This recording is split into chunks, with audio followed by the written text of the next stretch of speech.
بسم اللہ الرحمن الرحیم۔ جس دور میں بھی کوئی کامل ذات یعنی اولیاء اللہ عام مرشدیت پر نامزد ہوتے تو اس دور میں طریقت کی تعلیم و ترویج بھی عام ہوتی۔ اب چونکہ رضائے الہی اور بقول رسول صلی اللہ علیہ وآلہ وسلم دور فتن کا آنا پھر عروج پکڑنا ازلی طے تھا، اب وہ دور فتن جاری ہے، اس لیے پچھلے 100-150 سال سے تقریباً سچی کامل ذاتیں مکمل ظاہر نہیں ہوئی جو طریقت کی تعلیم و ترویج جاری رہتی۔ اس لیے طریقت کی تعلیم ناپید اور صرف شریعت کی تعلیم ہی کچھ اس طرح سے عام ہوتی چلی گئی کہ قرآن و حدیث کے مخالف بنے فرقوں میں بٹ کر رہ گئی، اور اب مسلک پسند لوگوں نے گمراہی اپنا کر اس پر اپنی انا کا سخت خول چڑھا رکھا ہے۔ لہٰذا سنی شیعہ کی شریعت کو نہیں مانتا، شیعہ سنی کی شریعت نہیں مانتا،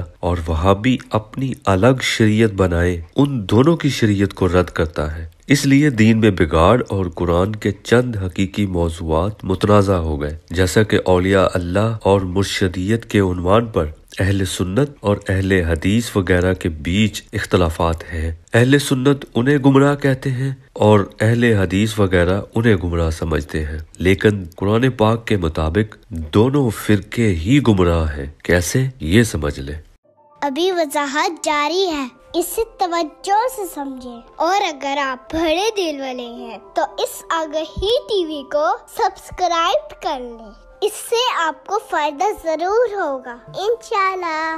پہلی بات، فرقہ ہونا اور پھر فرقہ پرستی میں صرف مسلکی شریعت تک خود کو محدود رکھنا، قرآن پاک کی اس آیت کی کھلم کھلا نفی کرنا ہے، اور کوئی قرآن کی کسی ایک بھی آیت کے مخالف جا کر کیسے حق پر ہو سکتا ہے؟ اگر آپ صاحب عقل ہیں تو اتنی دلیل کافی ہے۔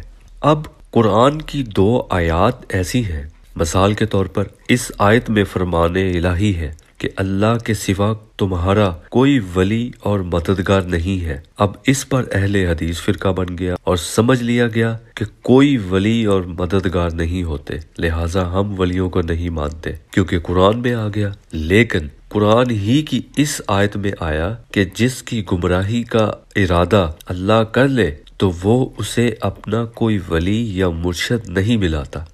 اب اہل سنت فرقہ اس بات پر قائم ہو گیا کہ بس ولی اللہ ہی سب کچھ ہے، لہٰذا انہوں نے ہر جھوٹے سچے کی تمیز کیے بنا ہی اپنا ایمان اللہ والوں تک محدود کر لیا، جن میں اکثریت لا علمی میں جھوٹے ولیوں کو ہی معبود بنائے شرک میں مبتلا ہے۔ اب اصل ایمان یہ ہے کہ واقع ہی اللہ پاک کے سوا کوئی مددگار اور معبود نہیں ہے۔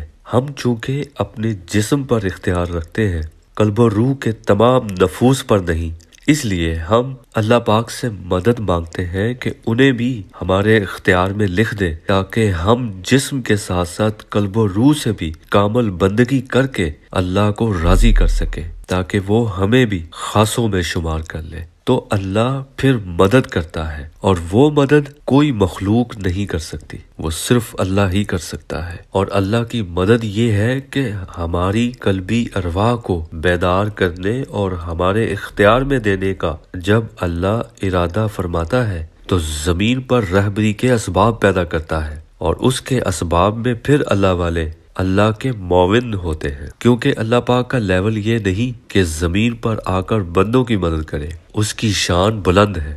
اس کے لیے اللہ پاک نے اپنے اولیاء کا انتخاب کر رکھا ہے، جن کے وسیلے سے بندوں میں علم و عرفان، ہدایت، نور، شرح صدر کا فیض جاری کرتا ہے۔ ولی یا مرشد ملا کر بھلائی کرتا ہے یا گمراہی کی صورت ان سے محروم کر دیتا ہے۔ یہاں یاد رہے کہ ولی مرشد اذن الہی کے تابع ہوتے ہیں۔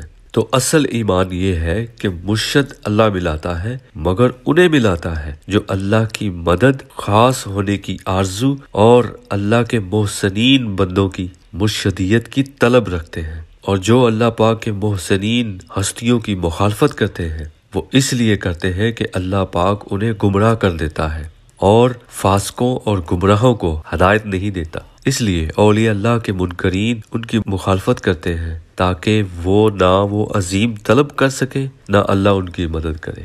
اب اگر آپ کے ذہن میں یہ بات آئے کہ اللہ خود اللہ والوں کے بغیر بھی مدد کر سکتا ہے تو اس آیت سے سمجھ لیں جس میں واضح کر دیا گیا کہ وہ جسے چاہتا ہے اپنی رحمت میں داخل فرما لیتا ہے، اور جس ظالم یا منکر کو نہیں چاہتا تو اسے اپنا حامی یعنی ولی اور نصیر یعنی مرشدیت کرنے والا نہیں ملاتا۔ اللہ پاک ہمیں بھی اپنی رہبری کے اسباب عطا کرے اور اپنے معاون اولیاء کی تعظیم کرنے کی توفیق عطا فرمائے، آمین۔ آگہی ٹی وی کے ویڈیوز کو لائک کریں، کمنٹس کریں، شیئر کریں، شکریہ۔